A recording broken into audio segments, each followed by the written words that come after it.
Assalamualaikum warahmatullahi wabarakatuh. Halo semuanya. Perkenalkan, nama saya Adinda Vincia Taliana Bella Gosa dari Prodi Pendidikan Fisika Universitas Jember. Di sini saya akan menjelaskan sedikit materi tentang kinematika gerak lurus, yaitu GLBB atau gerak lurus berubah beraturan. Nah, ada cerita sedikit nih agar kalian sedikit memahami perbedaan GLB atau gerak lurus beraturan dan tentang GLBB atau gerak lurus berubah beraturan. Ceritanya seperti ini. Sudah 10 menit sejak mobil memasuki jalan tol, jalanan yang lenggang membuat Rogu sedikit mengantuk. Dia melirik ke arah speedometer. Jarum tepat mengarah ke angka 60. Apa perbedaan GLB dan GLBB? Ngantuk nih dari tadi 60 km per jam terus, kata Rogu kepada supir.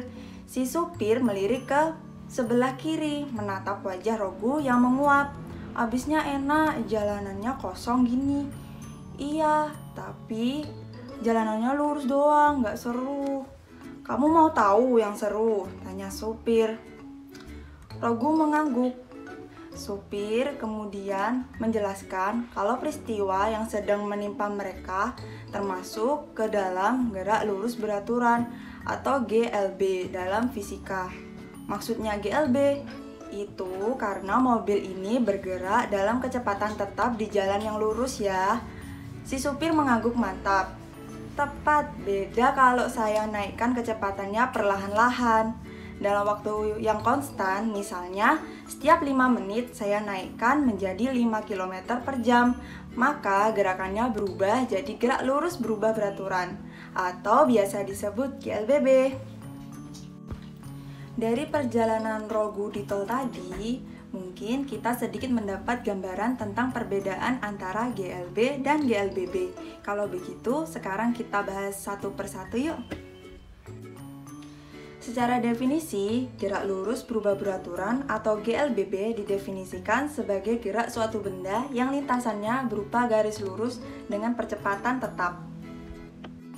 Rumus GLBB ada 3. Yang pertama yaitu S sama dengan V0 kalikan T plus setengah A kalikan T kuadrat. Yang kedua yaitu VT sama dengan V0 tambah A kalikan T.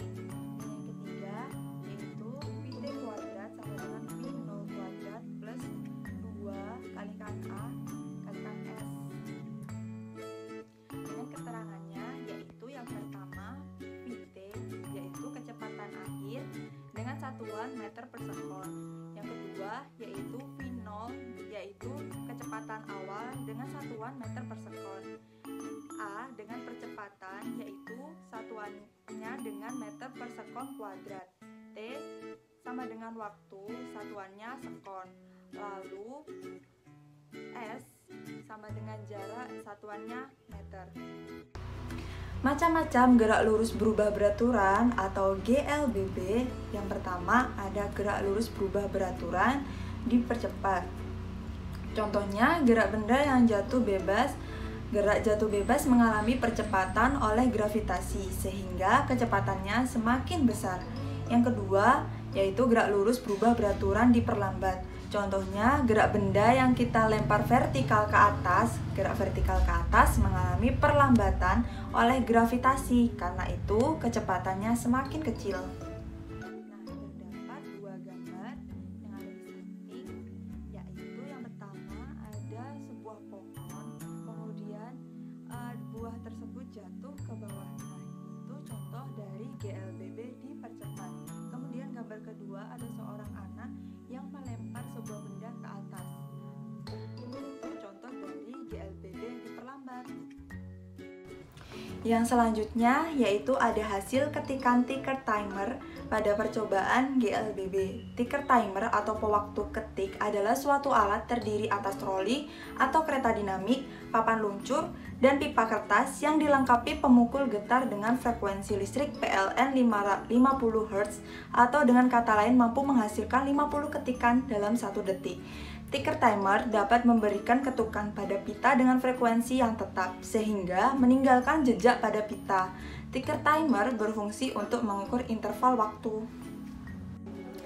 Dari gambar tersebut dapat diketahui bahwa hasil dari ticker timer GLB dan GLBB berbeda. Pada GLB yang awalnya titik-titiknya merapat kemudian meregang, sedangkan pada GLBB yaitu sebaliknya, dari yang meregang kemudian merapat. Sama halnya pada penerapan kehidupan sehari-hari. Pada saat kalian mengendarai motor atau sepeda, pasti akan menemui jalan yang berlubang atau berhenti secara mendadak. Nah, seperti itu gambarannya pada hasil ticker timer GLBB. Pasti kalian sudah bisa membayangkan ya, bagaimana GLBB dipercepat dan diperlambat itu. Bagus, kalian sudah memahami. Mari kita lanjut pembahasan yang berikutnya. Selanjutnya ada bentuk grafik pada GLBB. Nah, yang pertama yaitu hubungan A percepatan dengan T yaitu waktu. Nah, yang kedua yaitu hubungan V, V-nya yaitu kecepatan dan T-nya itu waktu. Yang ketiga yaitu ada grafik hubungan S yaitu jarak dan T yaitu waktu. Nah, yang selanjutnya kita akan membahas gerak jatuh bebas. Gerak jatuh bebas itu apa sih? Gerak jatuh bebas itu gerak jatuh benda tanpa kecepatan awal atau V0-nya sama dengan 0. Kecepatan benda saat mencapai permukaan tanah atau VT. Nah, rumusnya yaitu VT sama dengan akar 2 kali GH. Nah, waktu hingga mencapai tanah, rumusnya yaitu T sama dengan akar 2H per D. Dengan keterangan, hanya yaitu ketinggian benda dengan satuan M atau meter, G-nya percepatan gravitasi bumi. Selanjutnya ada gerak vertikal. Gerak vertikal di sini ada dua macam, yaitu gerak vertikal ke atas dan gerak vertikal ke bawah. Gerak vertikal ke atas, kecepatan awalnya atau V0-nya arah ke atas sehingga berlaku persamaannya VT sama dengan V0 min G kalikan T. Kemudian ada yang rumus kedua, VT kuadrat sama dengan V0 kuadrat min 2 kalikan G kalikan H. Nah, yang ketiga yaitu H sama dengan V0 dikalikan T min setengah kalikan G T kuadrat. Kemudian gerak vertikal ke bawah, kecepatan awal atau V0-nya arah ke bawah sehingga berlaku persamaan, yaitu yang pertama VT sama dengan V0 min G kalikan T. Yang kedua VT kuadrat sama dengan V0 kuadrat min 2 kalikan GH. Yang ketiga yaitu H sama dengan V0 kalikan T plus setengah G kalikan T kuadrat. Dengan keterangan hanya ketinggian benda tersebut dengan satuan M atau meter, G-nya percepatan gravitasi bumi, VT-nya yaitu kecepatan akhir dengan satuan meter per sekon, V0-nya kecepatan awal dengan satuan meter per sekon, T-nya yaitu waktu dengan satuan sekon. Nah, yang selanjutnya yaitu ada contoh soal. Yang pertama yaitu sebuah benda bergerak dengan percepatan 5 meter per sekon kuadrat dari keadaan diam. Hitunglah jarak dan kecepatan yang ditempuh benda tersebut setelah 10 detik berturut-turut. Nah, pembahasannya yaitu diketahui kecepatan awalnya yaitu 0, percepatannya 5 meter per sekon kuadrat, dan waktunya diketahui 10 sekon. Karena benda bergerak dengan percepatan tetap, maka VT-nya sama dengan V0 plus AT. VT sama dengan 0 plus 5 meter per sekon kuadrat dikalikan 10. Nah, ditemukan hasilnya 50 meter per sekon. Kemudian jarak yang ditempuh benda adalah dimasukkan rumusnya lalu dihitung dan hasilnya yaitu 250 meter. Jadi, jarak yang ditempuh benda tersebut adalah 250 meter dengan kecepatan 50 meter per sekon. Nah, contoh soal yang kedua yaitu sebuah bus melaju dengan kecepatan 40 km per jam, kemudian bus ini dipercepat dengan percepatan 2 meter per sekon kuadrat. Berapakah jarak dan kecepatan yang ditempuh selama 30 detik setelah bus dipercepat?